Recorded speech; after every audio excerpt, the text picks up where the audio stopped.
Hi guys, I'm Amartya and I'm building CodeAnt AI. If you are hearing about CodeAnt AI for the first time, you can try downloading a VS Code extension, or if you are an existing user, you can just reload your extensions.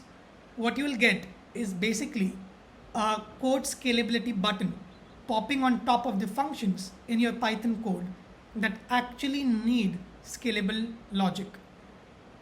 What do we mean by scalable logic? Logics like failure retry, caching, pagination, retry, etc. Today, we are already live with few of these features and let's see them in action. Let's take a case that you have written a code like this.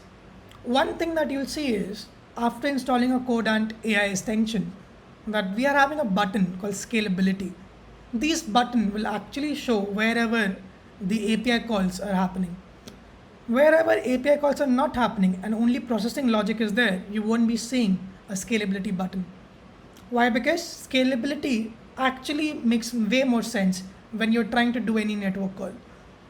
Let's say I want to scale this function and it's showing me scalability. I'll just click on it.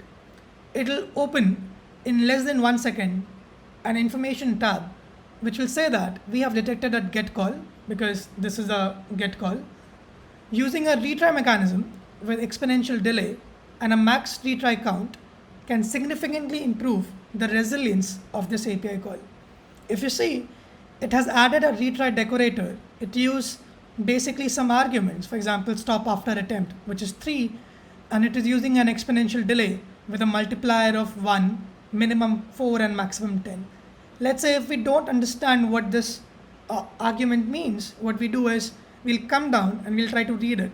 So it's using a retry library, which is actually given by Tenacity. It is using a stop after attempt, which means that it is trying to attempt 3 retries after a failed attempt, and the logic for basically your exponential delay. You can actually configure this for your specific use cases also, or let this configuration run. It also adds a tooltip in the end that you have to add tenacity in your requirements.txt. Plus, it tells you once you have added this tenacity module, you also have to add this decorator so that it actually works. So I'll just copy this and paste it here.